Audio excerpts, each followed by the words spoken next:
Number one, put God first. Put God first in everything you do. Everything that you think you see in me, everything that I've accomplished, everything that you think I have, and I have a few things, everything that I have is by the grace of God. Understand that. It's a gift.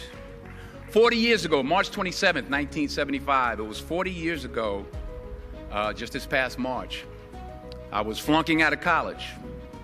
I had a 1.7 grade point average. I hope none of you can relate. I had a 1.7 grade point average. I was sitting in my mother's beauty shop. They still call it beauty shop now? What they call it now?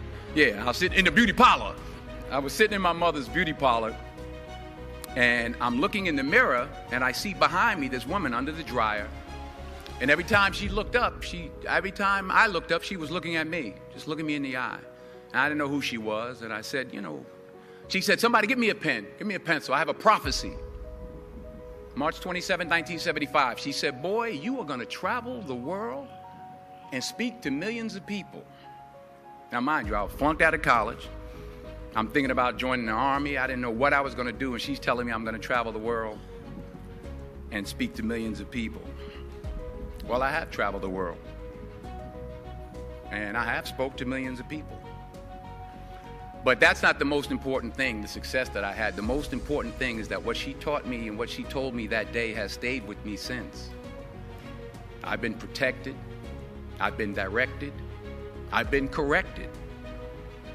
I've kept God in my life, and it's kept me humble. I didn't always stick with him, but he always stuck with me.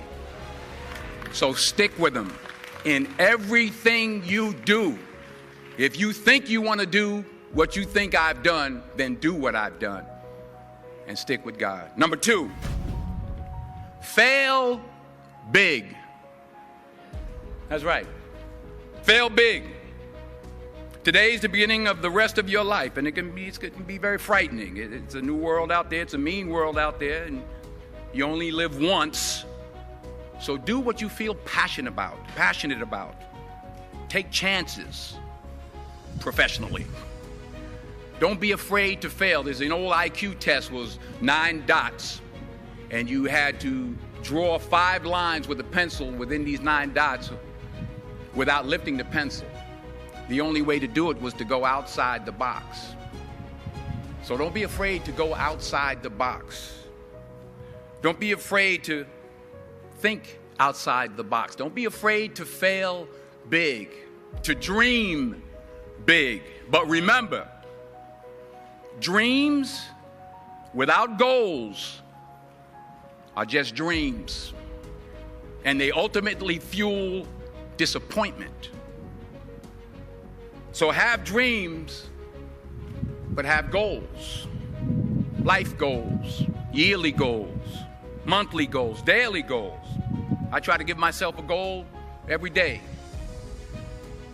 Sometimes it's just to not curse somebody out.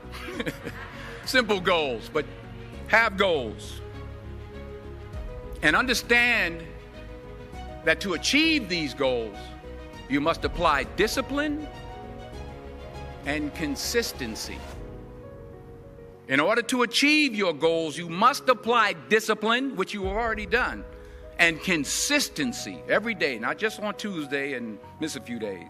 You have to work at it every day. You have to plan every day. You've heard the saying, we don't plan to fail, we fail to plan. Hard work works. Working really hard is what successful people do. And in this text, tweet, twerk world that you've grown up in, remember, just because you're doing a lot more doesn't mean you're getting a lot more done. Remember that. Just because you're doing a lot more doesn't mean you're getting a lot more done. Don't confuse movement with progress. My mother told me, she said, yeah, because you can run in place all the time and never get anywhere. So continue to strive, continue to have goals, continue to progress. Number 3, you'll never see a U-Haul behind a hearse. I'll say it again. You'll never see a U-Haul behind a hearse. I don't care how much money you make, you can't take it with you. The Egyptians tried it. They got robbed. That's all they got. You can't take it with you. And it's not how much you have. It's what you do with what you have. We all have different talents. Some of you will be doctors, some lawyers, some scientists, some educators, some nurses, some teachers. Yeah, okay. Some preachers. The most selfish thing you can do in this world is help someone else. Why is it selfish? Because the gratification, the goodness that comes to you, the good feeling that I get from helping others, nothing's better than that. Well, one or two things, but nothing's better than that. Not jewelry, not big house I have, not the cars, but it's the joy. That's where the joy is, in helping others. That's where the success is, in helping others. Finally, I pray that you put your slippers way under the bed tonight, so that when you wake up in the morning, you have to get on your knees to reach them.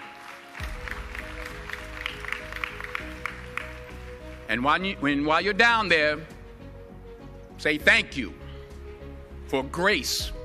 Thank you for mercy. Thank you for understanding. Thank you for wisdom. Thank you for parents. Thank you for love. Thank you for kindness. Thank you for humility. Thank you for peace. Thank you for prosperity. Say thank you in advance for what's already yours. It's how I live my life. That's why I am, one of the reasons why I am today. Say thank you in advance for what is already yours. True desire in the heart for anything good is God's proof to you, sent beforehand to indicate that it's yours already. I'll say it again. True desire in the heart, that itch that you have, whatever it is you want to do, that thing that you want to do to help others and to grow and to make money, that desire, that itch, that's God's proof to you, sent beforehand already to indicate that it's yours. And anything you want good, you can have. So claim it. Work hard to get it. When you get it, reach back. Pull someone else up. Each one, teach one. Don't just aspire to make a living. Aspire to make a difference. Thank you.